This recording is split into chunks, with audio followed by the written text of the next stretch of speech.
Ladies and gentlemen, good afternoon and welcome to the reveal of the very first images of ESA's Euclid mission. My name is Cara Monter and I will be guiding you through our program for the next 40 minutes where we take a look at these wondrous images of Euclid, together with scientists and experts working on Euclid. Today, I am here in the Mission Control Room in ESA's Operations Center in Darmstadt, Germany, where engineers are flying and caring for Euclid 24/7. And I will soon be joined by the head of ESA's science program, Carol Mandel. To be honest, it feels like only yesterday that Euclid left the Thales Alenia clean room in Cannes for its journey to its launch pad in Florida, and then from there, of course, into space. And we're going to have a look at that now. 3, 2, 1. Ignition. Liftoff.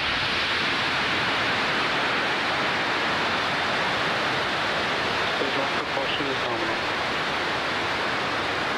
Vehicle is pitching downrange.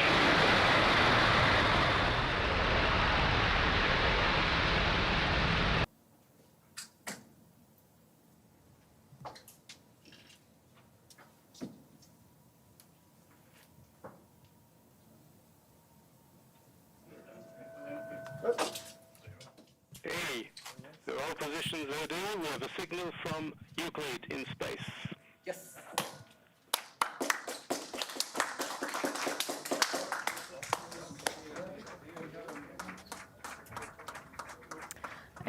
Still get goosebumps watching that. I'm now joined by Carol Mandel, head of ESA's science program. Hi, Carol. What's been happening since Euclid launched into space 4 months ago? Well, Chiara, welcome, and what a great day. It's a great pleasure to be here and welcome all of our views on behalf of the European Space Agency. So I was there in Florida for the launch. It seems, as you say, only yesterday, but since then our teams have been working tirelessly to do the engineering verification of the mission. So obviously in our labs on the ground, we do everything we can to make sure that the mission and the spacecraft and the instruments are absolutely perfect.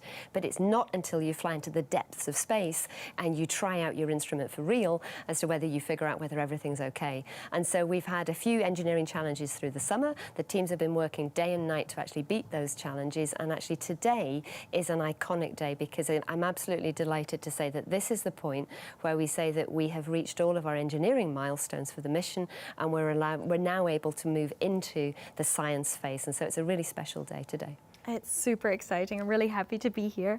Can you explain to us, though, why these images are unique, the ones that we're going to see? Yeah, so what you're going to see today is really a test or a testament to the perfection of the instruments, the mission and the optics, and how they've all been built and delivered up into space. And so what we're going to see are exquisite images over vast areas of the sky, taken actually very quickly to great depths with razor-sharp precision. And it's those ingredients pulled together that is going to make Euclid the iconic cosmology mission of the day. Fantastic. I think I speak for all of us when I say that I'm really excited to reveal the images. But first, let's remind ourselves why Euclid is such an important mission. In 1915, Albert Einstein astonished the world with his general theory of relativity. It described the behaviour of the entire universe based on the matter and energy contained within it. The theory sparked the modern discipline of cosmology and the hope that we would finally understand how the universe came to be. But in recent times, the effort to define what the universe is made of has given us a very big surprise. Visible stars and galaxies make up less than 5% of the universe's total matter and energy. Beneath this visible layer is a mysterious celestial realm, consisting of shadowy particles and unknown energy fields. For decades, astronomers have puzzled at their nature, calling these elusive substances dark matter and dark energy. ESA's Euclid mission will go in search of the answer to the fundamental question: what is the universe made of? A European-designed mission, Euclid is built and operated by ESA, with contributions from the International Euclid Consortium and NASA. ESA selected Thales Alenia Space to lead on building Euclid, with Airbus Defence and Space providing the telescope and payload module. The telescope and scientific instruments form the heart of the mission. Together, They will observe billions of galaxies over more than 1/3 of the sky. Producing record quantities of data, Euclid will enable scientists to draw a precise map of the universe across space and time. This will allow researchers to investigate the effects of dark matter and dark energy on the apparent shape of galaxies and on their motion and distribution over immense distances. In turn, this will help reveal the true nature of dark matter and dark energy. The spacecraft and data communications will be controlled from ESA's European Space Operations Centre in Darmstadt. To cope with the vast amounts of data Euclid will acquire, ESA's EdgeTrack network of deep space antennas has been upgraded. These data will be analysed by the Euclid Consortium, a group of more than 2,000 scientists from more than 300 institutes across Europe, the US, Canada, and Japan. Understanding the elusive nature of the universe has drawn astronomers throughout history. It remains one of the most challenging investigations in modern science, but Euclid is up to the task. The Euclid mission is a quest into the unknown, a mission to shine a light on the dark side of the universe. Carol, Euclid is evidently a very ambitious mission. Could you tell us more about why it is so special and how it fits into ESA's wider space science program? Yeah, indeed. I mean, Euclid alone is actually breaking many firsts, both in terms of the science that it will address, the technology that we've developed in order to address those fundamental questions, as you saw in the clip. And it's going to survey 36% of the sky, which is the entire extragalactic sky, back to 10 billion years of cosmic history. It's got incredible precision for measuring the shapes of galaxies, so we understand the optics very well. We'll also be measuring where they are in 3D. So we'll actually make the largest 3D catalogue of the universe, which is very much similar to what we did with Gaia for the Milky Way. So the ESA Gaia mission actually measured the properties of billions of stars in our own Milky Way galaxy. Now we'll do billions of galaxies in our universe. And of course, Euclid really sits at the heart of a suite of missions that we've flown from our ESA portfolio with our collaborators and our member states over the last many years. So it's building on a legacy from the Planck satellite, which was a cosmology satellite that ESA led, that really looked at the beginning of the universe and the seeds of the structure that we think now have evolved into the galaxies and the structures that we see today. And it was really Planck that showed us that 95% of the universe was unknown to us, and that's what Euclid is going to unveil. So it sits in a wider suite of astrophysics missions, and then of course we have missions that study everything from above the Earth's atmosphere out through the solar system and out to literally the edge of the nature of space-time. Fantastic. And I mean, Euclid is an ESA mission, but it's a huge collaborative effort as well. How do we make sure that all of these parties come together to create a successful mission? Yeah, I mean, it's an incredibly, powerful and inspiring collaboration. And so people have spent many, many years, I mean, some people have spent 10 or 12 years of their life on this. Our scientists formulate those big questions that we want to answer. We have something like 2,500 scientists who have or who will work on this mission through their careers. And we brought together 2,000 industry partners, so both in industry and both in our labs within ESA, to actually devise, invent and realize that technology. And then we all pass on the baton to one another. So I think, when we launched, there were teams who, of course, had finished their work at the time of launch. There were teams that helped us into the beginning of the engineering commissioning. Now our engineering teams will now pass on the baton to our science collaboration. And the Euclid Consortium, of course, will then do the cosmology over the next 6 years. And then, of course, we have our international partners. So this was a really strong collaboration with NASA, who provided one of the instruments on board. And so putting all of that together, it's truly an international collaboration, on behalf of humanity to study the nature of the universe. It's really incredible to hear how many people have come together for this. I'd also like to thank the Euclid Consortium for providing this video footage that we've just been seeing. And thank you, Carol. Now, we are getting very close to showing you Euclid's first 5 images. They demonstrate Euclid's potential to change the way we see the universe. But before we dive into that, we have a short message from our Director General, Josef Aschbacher. Good afternoon, dear friends and colleagues in ESOC. I'm joining you from the European Space Summit in Sevilla, from an event full of exciting energy as we plan Europe's future in space. In a few minutes, we will release the first images of Euclid, What a special moment.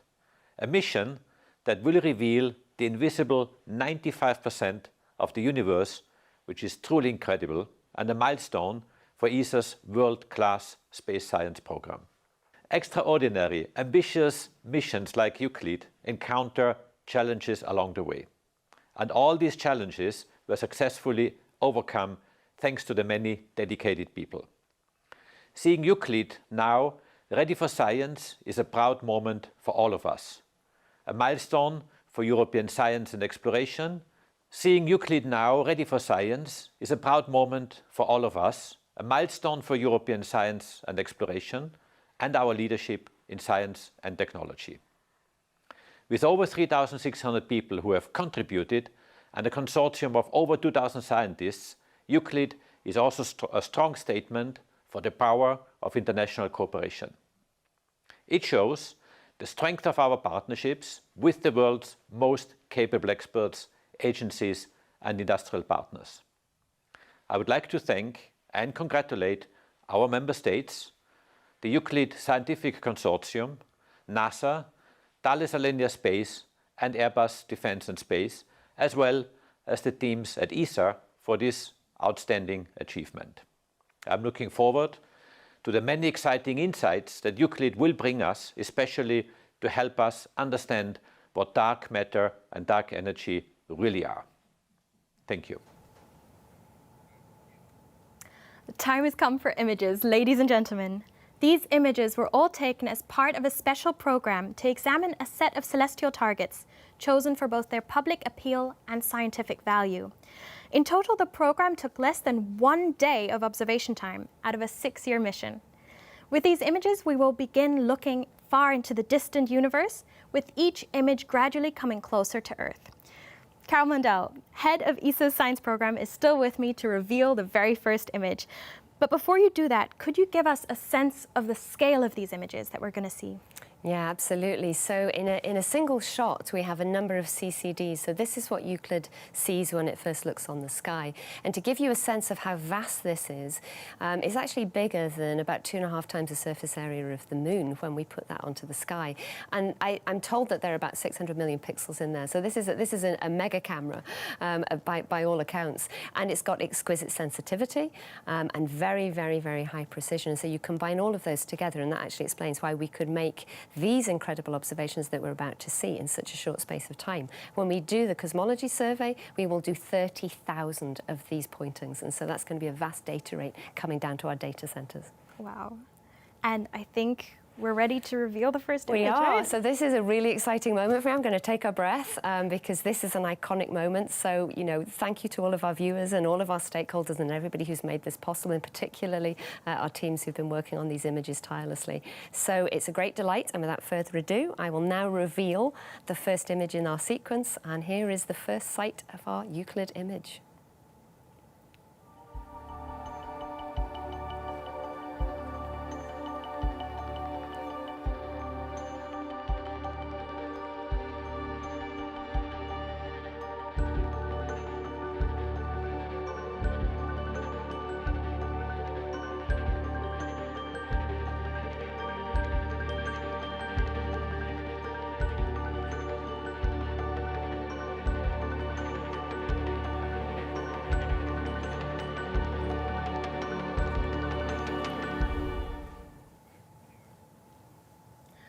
Thank you for introducing this first image, Carol. Maybe you can tell us a little bit more about what we can see here. Yeah, so dazzling, I think, is the first word to describe here. So what you can see here is one of the biggest gravitationally pulled together structures that we have in the local universe. This is a galaxy cluster called Perseus, and we'll hear a little bit more about that shortly. And we expect to find many of these in the Euclid universe. But each of the dots on this image, most of them are galaxies in the distant universe. So we think there's something like 100,000 galaxies in this slice of the sky, going back into cosmic time about 10 billion years. And then we've got nearby galaxies and all of those distant ones. And so there's a huge amount of data alone in this image to mine. In fact, I was already zooming in on this when I had a sneak preview. So there's we a can lot. even zoom in a little bit. We can actually. I think there's probably a zoom we have now. And you can start to see the distant points, but actually even nearby, we've got distorted galaxies. We have pairs. We have lovely spiral galaxies, a bit like the Milky Way. So we've got all sorts of things in here. I know our scientists will probably be going to ESA Sky to dig into this. And then, of course, you can see these distant objects. These bright things here that actually have the spikes, these so-called diffraction spikes, these are stars in our own galaxy. And so obviously we'll also be able to do some galactic science for free along the way. But yeah, there's just so much rich science and physics to be extracted from these images. And of course, the colours themselves tell us something about the physics encoded in the light too. So we've got lots of codes to decode as we work through this. But what we also know is that the dark matter and dark energy and the physics that govern those are also encoded in the shapes and the structures and the patterns that we will see with these Euclid images as we build up the survey. It's so incredible to hear how much can come out of these images. I'm very happy to also be joined by Jean-Charles Coulondre, an expert in wide-field ultra-deep imaging. Jean-Charles, can you explain a bit about what these galaxies that we see here will tell us? So this large image, which captures the whole field of view of Euclid, actually is pretty obvious. You have some large objects which are actually sitting on the tip of your nose because they're only 200 million light years away. And like Carol just said, like if you project that same structure beyond, you will see all these little dots. So it's kind of the universe repeating itself in this structure on and on. So what we know with this structure, you almost can see it on the screen, is that we talked about filaments and dark matter and dark energy. And so we know there's a cosmic web. That's the way the universe is structured. And clusters usually condense at the crossroad of filaments of dark matter. And so this is a great example because we know from looking at all these galaxies that you have a filament that go left to right. You almost see it, right? And one which is top down, which you almost get a sense because of this overdensity of galaxies. And so that's why this Perseus cluster is a good sample for now to study, well, the astrophysics, how objects do behave in this sort of environment. Fantastic. And I think we even have a closer-up view of the Perseus cluster.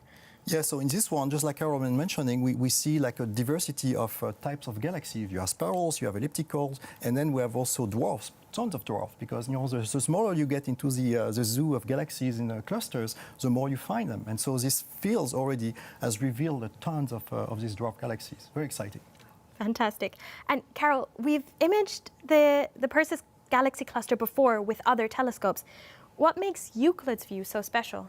I think there are two things that are very special about Euclid. The fact that we can do such a broad area immediately. So as Jean-Charles said, you see immediately the cosmic structures, which, scientists in the past have painstakingly tried to take little pieces of the data. You find a galaxy, you measure its position, and then you slowly build up this map. So they were really the forerunners for this. We knew that there was a hint of these filamentary structures, and that was really what motivated us to actually to build this mission. And immediately it pops out as, just one image, there you go, there's the filament. So think of the potential of that. But also the fact that it is so sensitive, as Jean-Charles says, it's sensitive enough to pick up the smallest galaxies, which are faint, but it also has exquisite precision in its optics. So these faint small galaxies, if we look from the ground, they would be merged in. We wouldn't be able to distinguish them in detail. And if we look at them with current space missions, for example, Hubble, which has been great, and Webb as well, which is doing really important work, we would only be doing a little patch of the sky. So it's combining that wide area, the depth and the precision. You then get these crystal clear and stunning images going back in cosmic time. Fantastic. Thank you so much, Carol and Jean-Charles, for joining me. I mean, wow, this image has really demonstrated how much of the cosmos Euclid will reveal. And this image alone contains 100,000 galaxies. Over the next 6 years, Euclid will map a region 30,000 times bigger than this one, meaning that it will measure the shapes and positions of literally billions of galaxies. Now, our second image brings us somewhat closer to home, 10 times closer to be exact. And it's a beautiful example of how Euclid will reveal previously hidden individual cosmic objects. Let's have a look.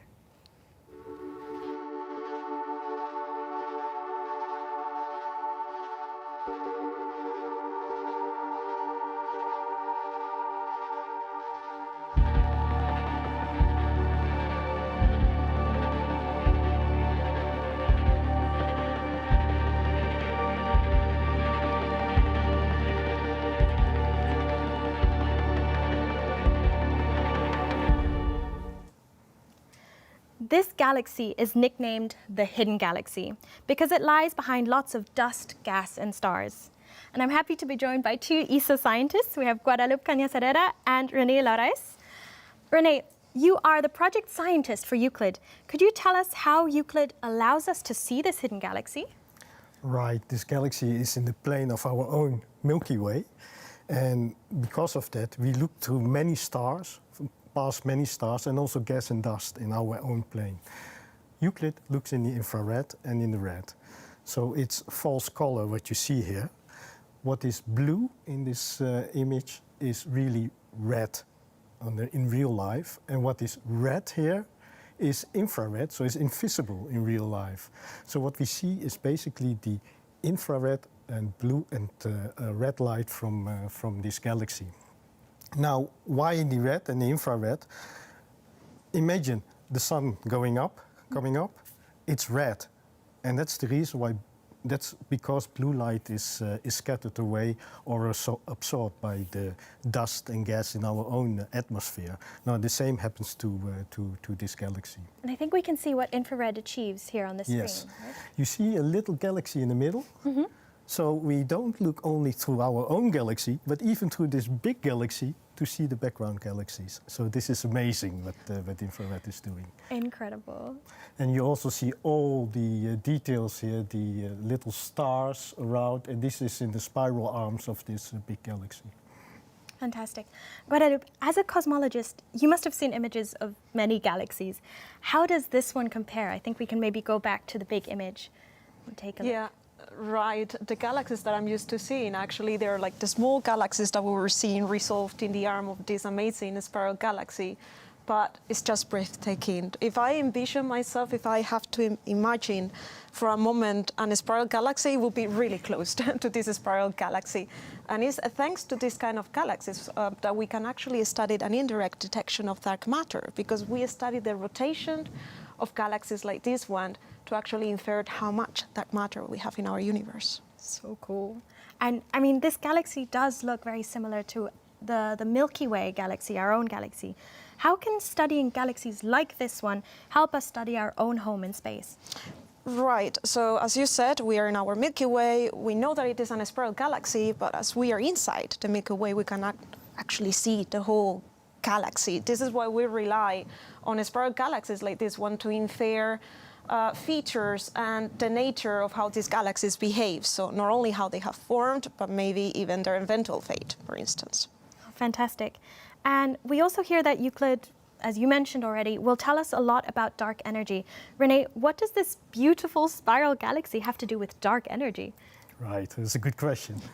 Euclid will observe more than billions of galaxies in order to derive the structure of our universe. Now, if you observe 1 billion galaxies, you have to start with one. And this is the one. So many of these billion galaxies will be like this galaxy, and we will measure the shape as well as the distance to all these galaxies in order to derive our science from it. So that is the dark energy and the dark matter distribution. Fantastic. Thank you so much, René and Guadalupe, for joining me. Thank you. Isn't it amazing to believe that this image just took Euclid 1 hour to create?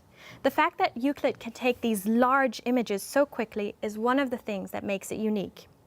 When we look at this image, it is worth remembering that over its lifetime, Euclid will image billions of galaxies to reveal the hidden influence of dark matter and dark energy. But now, many galaxies don't look like these quintessential spirals that we have just seen, but are smaller and lumpier. And these are called irregular galaxies. Now, our next image is an example of a small irregular galaxy. Let's have a look.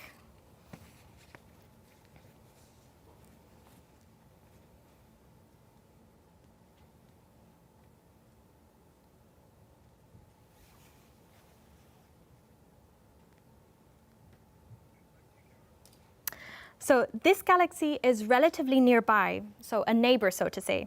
But many distant galaxies show us the early universe are actually, in fact, irregular galaxies. So now I am here with Francis Bernadeau and joined again by Jean-Charles Coulondre to find out more about this image. So Francis, Can you tell us what's so special about this image of the irregular galaxy? Yeah, what's so special is, yeah, thank you. I mean, what we should keep in mind that Euclid is has unique capabilities. This is the first telescope which can capture in one single exposure the entire galaxy, the surroundings, with this exquisite resolution. So you have very sharp images all over the image. So that's unique in the sense that even though you may have satellite out there, I'm thinking of the James Webb Space Telescope that have also very good resolution, but the field of view is much smaller. That is, the area that can be captured in one single exposure is much smaller. The Euclid field of view is about 100 times bigger than the one of the James Webb Space Telescope, and that's unique for Euclid. And even if you think of ground-based observation, you can reach similar field of view, but the resolution is by nature degraded because of the atmospheric turbulences, and that's why we wanted to go to space, and this is unique about Euclid. Fantastic. And Francis, you are one of the leaders of the Euclid Consortium. Yeah. Can you tell us a bit more about the consortium and its role in analyzing images such as this one? So the consortium has been built, actually, and defined for the scientific exploitation of Euclid and for the full mission, for the 6-year mission we've heard about before. So it's in charge of many things, right? Many tasks before on the consortium. The first one was to design and build the 2 instruments, the VIS and NISP instruments. It's actually in charge of organizing the observation, so actually using the instruments, right? Doing the processing of the images, and Jean-Charles is one of our specialists in doing that. And then finally to do the analysis, right? the scientific analysis of the data we will get. That requires a huge variety of expertise, and actually the consortium now gathers the expertise of more than 2,500 people, scientists, engineers, technicians, facing all of these difficulties, all these tasks. One number. At the end of the mission, 6 years, we will have about 1 million images to analyze. That requires specific tools, specific knowledge in data analysis. Obviously, we will start with these images, right? And scientists have already, well, processed the images, Jean-Charles, and started to analyze them in the scientific content and a publication. Scientific publication will appear in a few months. That will be detailed what we see actually here. Fantastic. Looking forward to this.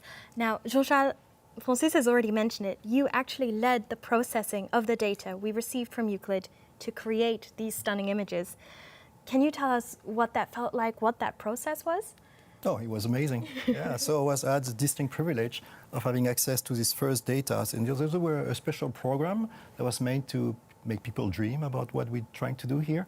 And so there was like Carol said, I think 24 hours of operation of Euclid that went to these images. And so, of course, Euclid doesn't take a picture like your phone takes it. And, it requires quite a bit of work, especially it goes from the infrared to the optical. You have to shift a bit like René was explaining about how you build this. And so obviously for this small program of these 5 images, there was already quite a bit of work. So I'm sure it's going to be a lot of work for the 6-year mission. And so what we have here was a complex process to take the data that come from space, which are affected in various ways, into what you're seeing today. And I think we actually have a close-up of the star-forming region, and I was very curious about this purple color. Maybe you can tell us more why it looks so. It's a very good question about what is the colors of the Euclid image. What do they mean? So I'm very attached when I picked the right colors, the bands. And Euclid is very sensitive to certain colors in space. And so how do you transfer this to our human vision on a screen like this one or on your phone? And so I made a choice that really maximize color range. And so things are rich. And so that's what you see in all these images which are released today. Is like he has to have some oomph, right? He has to really vibrate and talk to the people. And so, for example, this one is a star formation region at the vicinity of this galaxy, this small galaxy we're talking about. You see a sprinkle of stars, which are like a dancer. So it means they've been formed at some point. And so the color is purple. And so why is it purple? If you take the RGB, red, blue, green, and red, it means you have blue and red together. And so the blue is actually, as René was explaining, shifted from what we would see in the optical. It's what we call ionized gas, right? It's a part of the formation process when you have hydrogen, which is excited by young stars, so it shines like in blue for Euclid. And then you have like dust scattering and so on that are adding component in the more red. So when you put the two together, there's no really light being emitted in the middle. You get purple. So there's purple in the Euclid images. Fantastic. Love that color. Excellent. Francis, why are such crisp, clear images that we get now useful for scientific purposes? Yeah, this is a word, crisp and clear, and resolution is the key word for me. Well, you can really look in the detail. I can see it here. They are in the background of these stars, of this blue region we see. Region we see here. We see many galaxies, and this is what we are after. Basically, what I'm saying that the resolution is good over the whole picture. It is good in all wavelengths, in all colors, and that makes things possible for me, for the consortium, to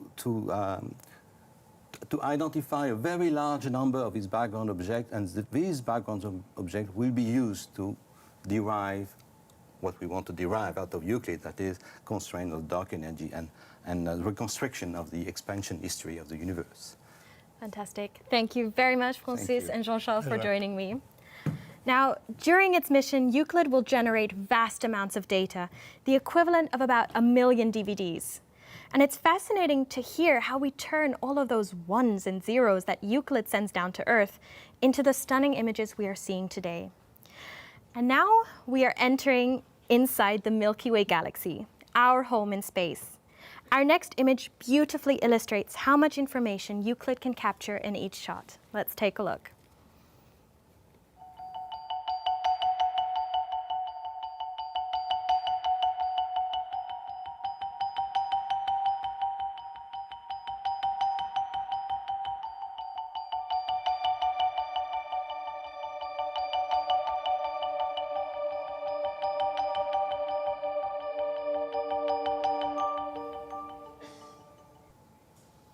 So this image actually brings us 2 times closer to home yet again.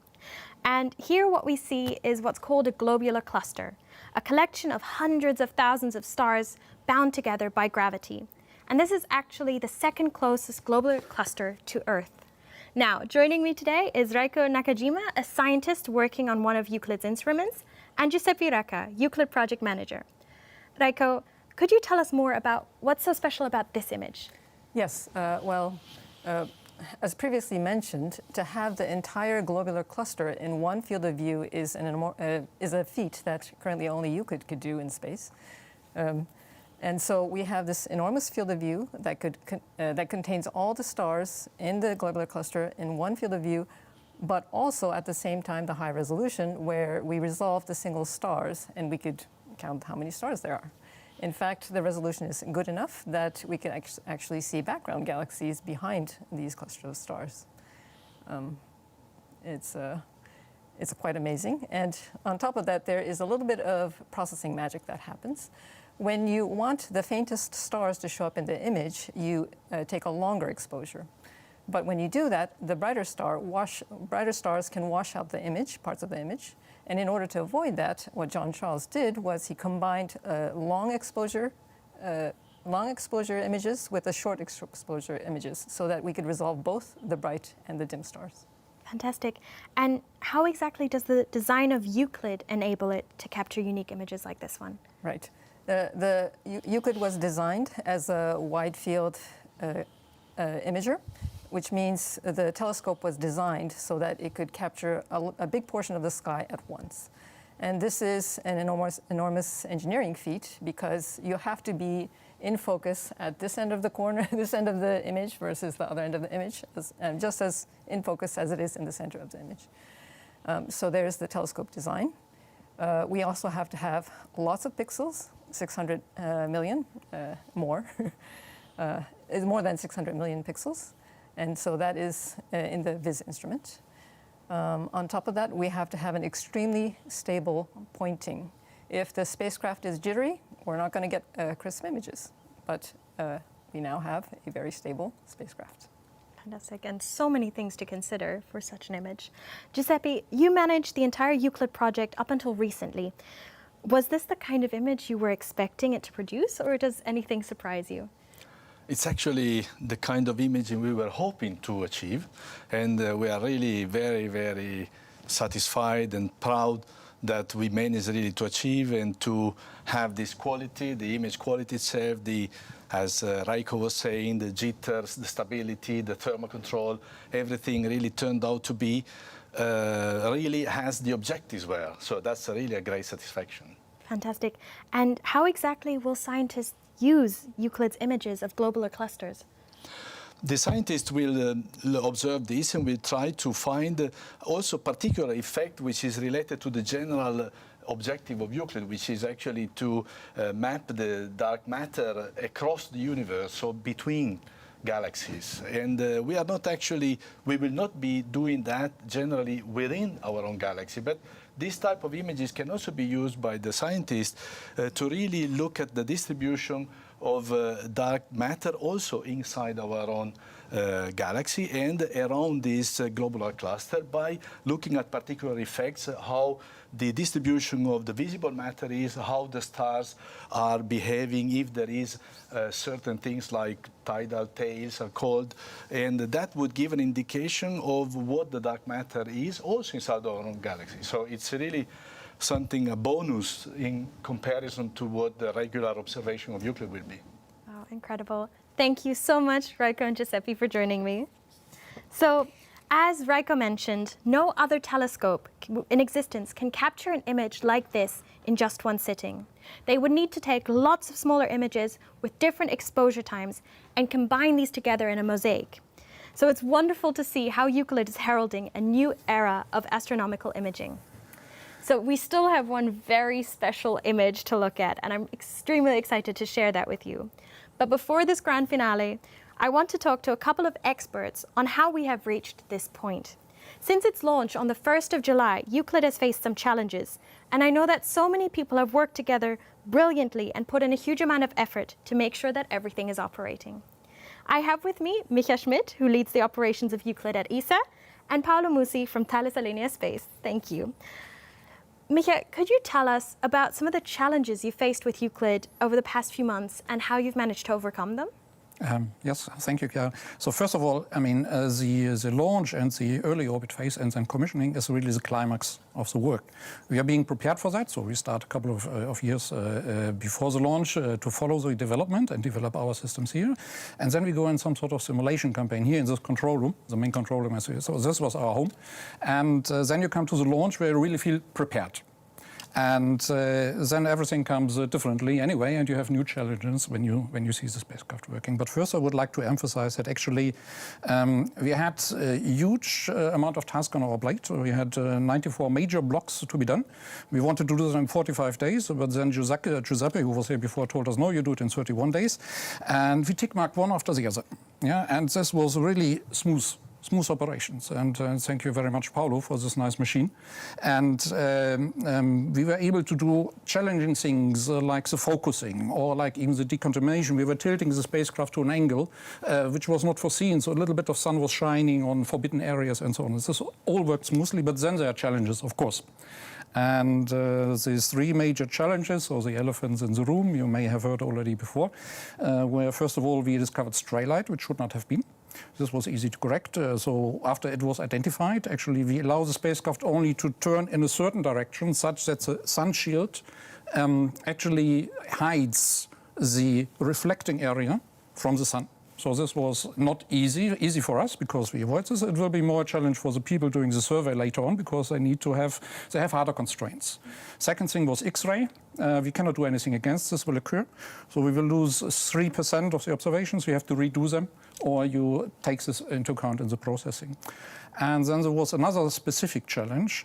You need to keep the attitude of the spacecraft very accurate. So if you take a picture, you should not shake because otherwise the image becomes blurry. I think we have an example of, I think they're so-called loopy stars here, where you can maybe explain. Okay, thank you, Chiara. All the scientists get nice pictures and you give me that, thank you.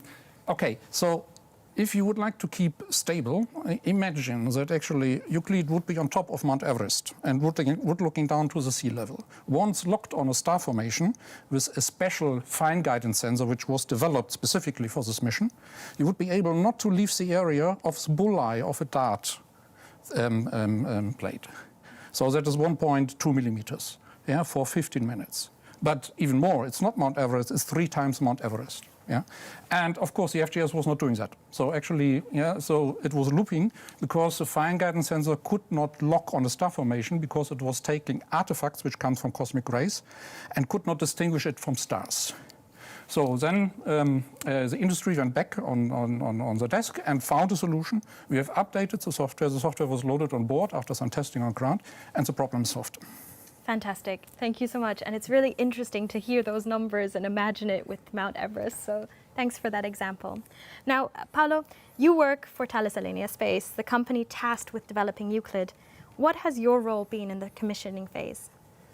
Yes, the commissioning phase has been quite an intense period, as Mika was recalling. And the design team from industry, and from industry I mean Thales Alenia Space as prime contractor, but also key industrial partners like Airbus and Leonardo and other partners, provided engineering support throughout the commissioning phase. Long days, also some long nights, quite some excitement, and a lot of satisfaction at the end. I want to recall 3 special, let's say, key moments of the commissioning, which made this extraordinary images published today possible. One was the cold stabilization of the focal plane of the telescope. We need low temperature for the infrared sensor. The second key step was the fine alignment of the telescope on orbit, where you can get rid of the gravity and the air, and you can do the perfect alignment. And the third key moment was the proof of the stability of the pointing of the system. And this last step required some extra weeks, because as suggested by Mika, we characterized the performance of the fine guidance sensor in a wide range of star density, from very low density and faint star to very populated field, and find out that at the extremes, the sensor could lose track of the stars. So after analysis of the data, we decided to add a piece of software which was better coping with the spurious stars generated on the sensor by the cosmic rays. And this was loaded in September, the second half of September, and I think we are quite happy of the results after this recovery. And I would also take the occasion to thank ESA and the science team for this improvement that we were able to make, because when we have to do with the optimization of an end-to-end performance, we need all the stakeholders as part of the team, and I think we played a good teamwork. Fantastic. Thank you so much, Mika and Paolo, for joining me. So now that teams across ESA have solved routine and not so routine problems to get Euclid working so well, the dedicated operations team is doing the final fine-tuning of the spacecraft before routine science operations begin in early 2024. Now, just before we reveal our final image, we've got a special message from our friends over at NASA. It is so exciting to be here virtually with you today to celebrate the first images from Euclid. This observatory will uncover a treasure trove of scientific discoveries that will be used across the world, including by US scientists, for years to come. NASA is a very proud contributor to this mission. We have been responsible for key pieces of hardware and engineering support, as well as a US-based science data center at IPAC in California. Additionally, NASA has provided funding and support for the US scientists to analyze Euclid data and contribute to the mission's science goals. Euclid will make a 3D map of nearly a third of the sky, containing billions of galaxies. Together, ESA and NASA are paving the way for a new era of cosmology, providing huge amounts of detailed data about the history and the structure of the universe. NASA's forthcoming Nancy Grace Roman Space Telescope, on which ESA is a valued partner, also seeks to answer key questions about the nature of dark matter and dark energy. Roman will build upon what Euclid learns about these mysteries and will additionally survey objects on the outskirts of our solar system, discover thousands of new planets, explore nearby galaxies, and much more. So congratulations to the Euclid team. I'm excited to see the dark side of our universe through Euclid's eyes in the years to come. Thank you so much, Nicola Fox, for that kind and inspiring message. NASA has played a vital role in the Euclid mission.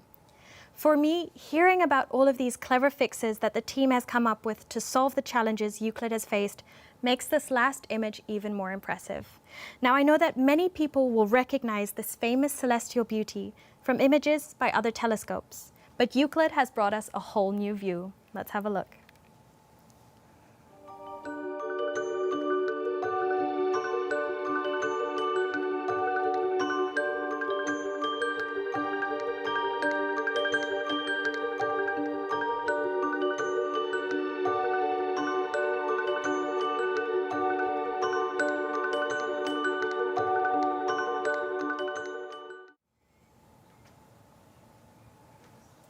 Never before has a telescope been able to take such a wide and sharp view of the Horsehead Nebula in just one observation.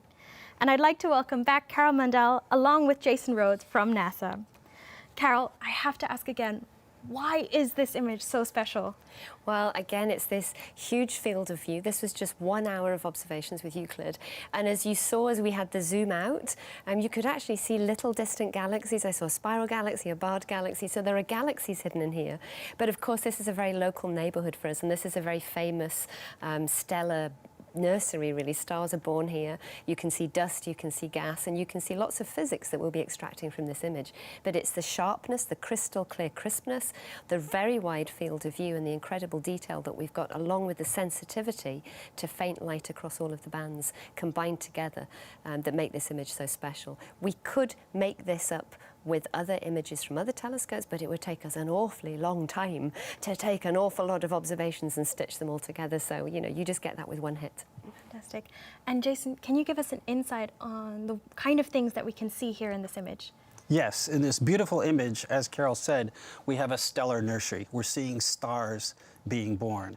And what we see here is gas and dust that comes from the explosions of stars that have ended their life in a violent explosion, spewed that gas and dust out, and that gas and dust is starting to coalesce to form new infant stars. In addition to the stars, we're seeing the formation of planets. Some of those planets will be bound to the stars, like our planets in the solar system are bound to the sun, but some will be free-floating planets, not bound to any star. We also call those rogue planets.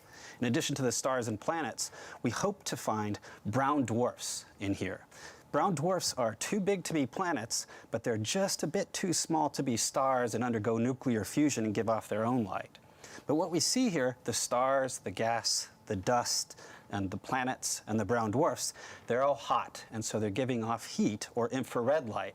And so this is an image that makes great use of Euclid's infrared camera. The detectors for the infrared camera were provided by NASA, my employer, and NASA is a really proud part of the family of people making Euclid happen. So this image as a whole is a really great image for us to showcase the use of that infrared camera. Now, if you were to walk outside tonight and look at the night sky, you wouldn't be able to see this Horsehead Nebula with your naked eye because it's too small. But if you wanted to find it, you can find it in the belt of Orion. Fantastic. And I love the imagery of a star nursery. It sounds wonderful. But Carol, I'm so curious, why exactly do we see this horsehead shape? Yeah, so you can see this almost fold of or plume of dust and gas. And the reason that we see it almost as a shadow, it looks like a dark shadow, is because the actual ultraviolet light that's being produced by the very young stars is absorbed by the dust. So this is a tracer of the dust. And as Jason said, in the infrared, the dust emits light because you see it in the thermal, the heat signature. But in the visible bands, the dust actually absorbs the light from the ultraviolet and the blue parts of the band. And so you get this incredible shape. And that really tells you something about what has produced this dust. And it's although it's a static picture, you can see it feels almost dynamic. Fantastic. Now, Jason, how does studying the Horsehead Nebula help us understand dark matter and dark energy? So while Euclid's main goal is to understand dark matter and dark energy, we're going to do that by looking at visible objects, visible light. And what we see here is stars in formation. And understanding how stars form and evolve and how those stars come together and form galaxies and how those galaxies evolve is going to be critical for understanding the underlying physics of those galaxies. And it's studying those galaxies that is going to be what we do to help understand the dark universe. Incredible. Thank you so much, Carol, and thank you, Jason. Wow, what an amazing image to end on. I hope that most people agree that these images are absolutely beautiful. But we are just at the very beginning of Euclid's journey. Before we conclude our event for today, we must absolutely discuss the next steps. So I am now going to be joined one last time by both René Laurais and Guadalupe Cañas Herrera to discover what is next for Euclid. René, I mean, these images are visually stunning, no doubt about that. But could you tell us more about what they mean for science? Will we get any results out of them soon? Yeah, you have heard the beautiful stories and also the kind of science and physics you can do. And there are indeed astronomers and physicists looking at these images and try to analyze and get the results out, what was mentioned before. So they are now working on papers in their analysis, and these papers will be published the beginning of next year already. So there is really a frenzy in getting this first data out. Yeah, that's very We soon. will also release all this data so that the whole world can also look at these images and do science on it. So the analysis can be done by any scientist in the world in the beginning of next year. Fantastic. And Guadalupe, as a theoretical cosmologist, how do you feel about the science promised within these images? Well, it's a really important milestone, definitely. Where these images can actually tell us is that the instruments of Euclid are working fantastically, that we are getting ready to start with the ultimate goal of Euclid, that is create this huge survey of 1/3 of the sky, which is what we need to actually to go through the most interesting cosmological secrets of our universe. So trying to understand what is the nature of dark matter, dark energy, and the underlying distribution of these ingredients all over this space. So really exciting, feeling ready, feeling motivated with these images. It couldn't be better, yeah. Fantastic, and I really feel the excitement today as well. So thank you so much for sharing this. Thank you, René, and thank you, Guadalupe. I mean, I can only say it again. Wow, it's incredible. Today is a big day for Euclid. It is a big day for ESA, and it is a big day for humankind. To all of you watching, this is your telescope. And as these images show, Euclid is shaping up to be a truly incredible mission. I want to say a big thank you to all of our speakers today, to the staff and the crew, and thank you to all of you at home for joining us today. It has been a pleasure. A big thank you must also go to Jean-Charles Couyondre and his friend and colleague Giovanni Anselmi for the creation of the wonderful images that we've been able to look at today. I'm Chiara Monter, and I'm very happy to have hosted this event to this point here in Darmstadt. Please do visit ESA's website, which you can see on the screen, to take another look at these stunning images. Download them in high resolution, zoom in on interesting features, see videos that pan across them, and read more about the objects that we can see.